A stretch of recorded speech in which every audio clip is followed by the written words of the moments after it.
जय हिंद।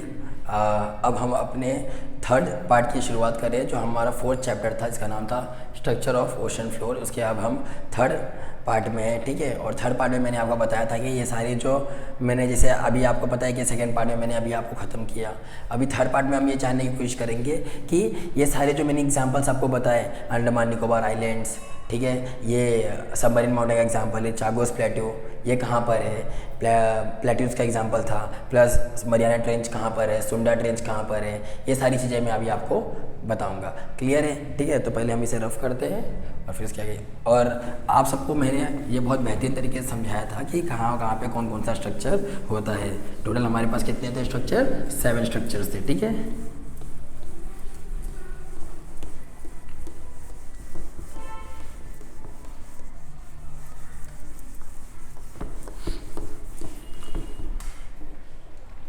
आइए,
ठीक है।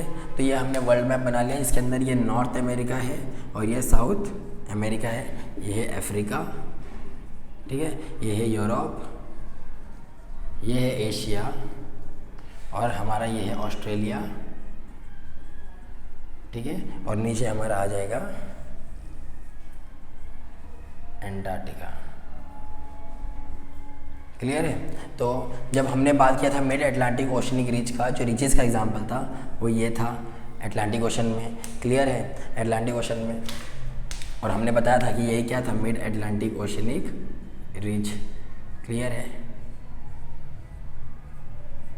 और मैंने बताया था रीचेस कहाँ बनते हैं, जहाँ पे दो प्लेट्स आपस में दूर जाते हैं। जब दो प्लेट्स आपस में दूर जाते हैं तभी हमारा क्या बनता है, रीचेस बनते हैं। एक टाइम पे ये दोनों क्या थे, दोनों जुड़े हुए थे, ठीक है। फिर समय के साथ साथ ये दोनों पीछे गए कि डाइवर्ज होते गए, और जब डाइवर्ज होते नीचे से मैग्मा निकल गया तो वो ठंडा हो गया, और ठंडा होने के बाद क्या बन गया, रीचेस बन गए। क्लियर है। टाइटैनिक यहीं पे डूबी थी। क्लियर है। और यहाँ मैंने आपको बात किया था सबमरीन माउंटेन की, सबमरीन माउंटेन की हमने बात की थी, तो वो यहाँ पर है सबमरीन माउंटेन। मैंने आपको बताया था, तो क्या था, अंडमान एंड निकोबार आइलैंड, यही हमारा क्या है, सबमरीन माउंटेन। मैंने आपको चागोस प्लेट्यू भी बताया था, चागोस प्लेट्यू देखो, चागोस प्लेट्यू देखो यहाँ पे, ठीक है, ये हमारा चागोस प्लेट्यू है, जो सबमरीन प्लेट्यू का एग्जाम्पल था। क्लियर है। मैंने आपको बताया था कि हवाई आइलैंड्स के पास हमारे वर्ल्ड का सबसे बड़ा माउंटेन, लेकिन वो पानी के अंदर, इसका नाम था माउना किया, वो यहाँ पे देखिए, हवाई आइलैंड कुछ यहीं पे है, हवाई, ठीक है, यहीं पे हमारे वर्ल्ड का सबसे बड़ा माउंटेन, लेकिन उसे हम कंसीडर नहीं करते बड़ा माउंटेन, क्योंकि वो पानी के अंदर है, वो हमारे किसी काम का नहीं है। हम सबसे बड़ा माउंटेन किसे कंसीडर करते हैं, तो यहाँ पर है, वो हमारे दुनिया का सबसे बड़ा माउंटेन, जिसका नाम है, नेपाल में है, जिसका नाम है माउंट एवरेस्ट, जो हिमालय माउंटेन का पार्ट है, इसका नाम है माउंट एवरेस्ट। क्लियर है। मैंने आपको अंडमान निकोबार यहाँ दिखा दिया, चागोस प्लेट्यू यहाँ पे दिखा गया, ठीक है, Chagos, Andaman and Nicobar island, ठीक है, माउंट एवरेस्ट, ठीक है। ये मैंने बता दिया mid Atlantic oceanic ridge. Clear है। और ये मैंने बता दिया हवाई आइलैंड का नाम था माउना किया। क्लियर है, समझ में आ गया। मैंने आपको बताया था पैसिफिक ओशन के अंदर ट्रेंचेस है, देखिए पैसिफिक ओशन, देखिए ये है पैसिफिक ओशन, क्योंकि ये वाला पार्ट और ये वाला पार्ट दोनों जुड़े हुए हैं, तो ये भी पैसिफिक ओशन है और ये भी है पैसिफिक ओशन, ठीक है, दोनों है। इसी इसके ही जस्ट पीछे पाया जाता है, इन्हीं इसके अंदर पाया जाता है मरियाना ट्रेंच। क्लियर है, इसी को पाया जाता है मरियाना ट्रेंच। मरियाना ट्रेंच इसी ओशन में पाया जाता है। हमारा सुंडा ट्रेंच, मैंने जावा ट्रेंच और सुंडा ट्रेंच बताया था। जावा ट्रेंच और सुंडा ट्रेंच हमारे इंडियन ओशन में ही है, ठीक है। इसका नाम है जावा ट्रेंच। देखिए इंडिया है तो इंडिया के नीचे इंडियन ओशन, ठीक है। जावा ट्रेंच है, सुंडा ट्रेंच। क्लियर है, सारी एग्जांपल्स आपको समझ में आ गए। जावा ट्रेंच और सुंडा ट्रेंचेस कहाँ बनते हैं, जहाँ पे दो प्लेट्स आपस में टकराते हैं, ठीक है। और फिर मैंने आपको बताया था कि ये सारी चीज़ें होने के बाद मैं आपको ये भी बताऊंगा कि देखिए आफ्टर ऑल आपके घर का कचरा हो या कहीं गली मोहल्ले कहीं का भी कचरा हो, लास्ट में वो रिवर्स में जाता है। रिवर्स सारी कहाँ लेके आती है, ओशंस में लेके आती है, सीज़ में लेके आती है। अब वो सीज़ में लेके आती है तो क्या होता है, देखिए हम उस पर कचरा फेंकते हैं, उसमें एंथ्रोपोजेनिक वेस्ट भी होते हैं। देखो एक होता है एंथ्रोपोजेनिक वेस्ट, एक क्या होता है एंथ्रोपोजेनिक वेस्ट। इसका मतलब ऐसा वेस्ट जो ह्यूमन ने किया है, ह्यूमन एक्टिविटीज़ से हुई है।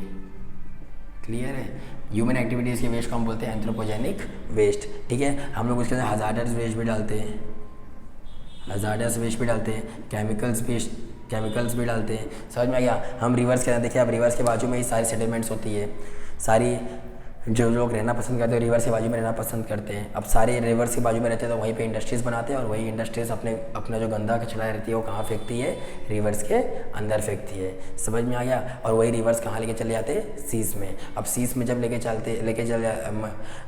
चले जाते हैं तो अंदर जो भी मरीन इकोसिस्टम रहता है वो डिस्टर्ब हो जाता है। जो मछलियाँ रहती है वो मर जाती हैं। आपने देखा होगा ऐसे बहुत सारे टोटरीज पाए जाते हैं जिसके ऊपर जो प्लास्टिक खा लिया होता है वो मर जाता है, जिसके ऊपर वायर्स लपेटे हुए रहते हैं, गलती से वायर में फंस जाता है और वो पूरी ज़िंदगी वैसे ही फंसा हुआ रह जाता है। समझ में आ गया। जिसकी वजह से हमारा जो इन्वायरमेंट जो है मरीन इकोसिस्टम है वो पूरा डिस्ट्रॉय हो जाता है, ठीक है। कभी कभी ऑयल स्पिल्स हो जाते हैं इसी रिवर्स के अंदर। कहीं पानी का टैंकर जा रहा है, ऑयल का टैंकर जा रहा है, ऑयल लीक हो गया, गिर गया, पूरा पानी के ऊपर ऑयल के लेयर आ जाते हैं। इसकी वजह से अंदर के इकोसिस्टम डिस्टर्ब हो जाते हैं, लाइफ डेड हो जाती है पूरी। समझ में आ गया। तो ये सारे उसके खामियां थी, ठीक है। प्लस रिवर्स अपने साथ साथ सेडिमेंट्स भी लेके जाती है। क्लियर है कि नहीं। रिवर्स अपने साथ क्या क्या लेके जाती है, सेडिमेंट्स भी लेके जाती है, और पेबल्स मतलब छोटे छोटे कंकड़ लेके जाती है, क्लेस लेके जाती है। क्लियर है। क्लेस मतलब वो मिट्टी होती है ना, मिट्टी जो क्लेई मिट्टी होती है वैसी मिट्टी। सेडिमेंट्स मतलब जो पत्थर को तोड़ तोड़ के रिवर्स अपने साथ लेके आती है। वो सारी चीज़ें लास्ट में लेके जाके कहाँ लेके चले जाती है, यही सारे ओशंस में लेके चले जाती है। क्लियर है। यही सारे ओशंस में जब वो लेके आते हैं, और आपको मैंने बताया था कि धरती जब घसकती है तो उसके अंदर से लावा निकलते हैं, जब डाइवर्ज होती है तो लावा निकलते हैं। वही लावा देखिए, लावा के अंदर बहुत हार्मफुल गैसेस होते हैं, ठीक है। एशेस निकलते हैं उसके अंदर से, राख निकलती है, राख ये सब होता है, ठीक है। ये सारे भी हमारे जो इकोसिस्टम है उसको पल्यूट करते हैं, ठीक है, जिसकी वजह से हमारी जो लाइफ है वो डेड कर जाती है। समझ में आ गया। और इन्हीं सारी चीज़ों को बोलते हैं हम लोग मरीन ओजेस कहते हैं। क्या बोलते हैं, मरीन ओजेस, मरीन ओजेस कहते हैं, ठीक है। यही सारी जो वोल्केनिक इरप्शंस होते हैं, जो भी सारे हम वेस्ट फेंकते हैं पानी के अंदर, जो भी क्ले सॉइल पेबल्स ये सब जो आते हैं, ठीक है, इन सभी को क्या बोलते हैं, मरीन ओजेस। और ये ओशन का 30% डिपॉजिट होता है। जितने हम दुनिया के अंदर डिपोजिशन करते हैं, सारे पानी के अंदर डिपोजिशन होता है, उसका ओशंस के अंदर 30% डिपोजिशन होता है। क्लियर है। सारे डिपोजिशन को अगर मिलाया जाए तो ओशंस के अंदर अकेला 30% डिपोजिशन होता है पूरे वर्ल्ड के अंदर। क्लियर है। यही ओशंस के अंदर जो डिपोजिट होता है, जो हम भी वेस्ट फेंकते हैं, जो भी है सेडिमेंट्स आती हैं, क्ले आती है, पेबल्स आती है, हमारे डोमेस्टिक वेस्ट, ठीक है, केमिकल वेस्ट, हजार्डस वेस्ट, यही सारे वेस्ट ओशंस में जब आते हैं तो उसको कैलकुलेट किया जाता है पूरे वर्ल्ड में। तो उसका बताया जाता है कि ये जो ओशंस में जो वेस्ट आया है वो कितना है, पूरे ओशंस का 30% डिपॉजिट है। जितना डिपॉजिट होता है पूरे ओशन में 100%, तो उसका अकेला 30% डिपॉजिट सिर्फ ओशन में होता है, बाकी सब रिवर्स लेक्स में होते हैं। क्लियर है। समझ में आ गया। तो यही था हमारा आखिरी पार्ट जो हमने आपको समझाने के लिए बनाया था, ठीक है। और ये उम्मीद करता हूँ कि आपको बहुत बेहतरीन तरीके से समझ में आएगा। आपको ऐसे ही वर्ल्ड मैप बना के सारी चीज़ें समझाई जाएगी। आगे जहाँ जहाँ ज़रूरत लगेगी वहाँ हम मैप्स बनाएंगे आपके लिए, ठीक है। ये इंडिया है, ये इंडियन ओशन है, इंडिया के नीचे इंडियन ओशन, इंडिया के राइट साइड में बे ऑफ बंगाल, और यहाँ पे लेफ्ट साइड में अरेबियन सी। क्लियर है। तो ठीक है, उम्मीद करता हूँ आपको ये समझ में आया होगा, ठीक है। अगर आपको कोई डिफ़िकल्टी होगी तो आप हमें कमेंट कर सकते हैं, हम ज़रूर उसका आंसर देंगे। अगर आपको अच्छा लगा तो लाइक करें, शेयर करें और सब्सक्राइब करें, और हमारे चैनल को सब्सक्राइब करें जिसका नाम है राज अकेडमी दीवा। क्लियर है? तो तब तक के लिए मिलते हैं अगले चैप्टर में। आपका लेसन ख़त्म हो गया है, ठीक है? मिलते हैं अगले चैप्टर में, तब तक के लिए जय हिंद।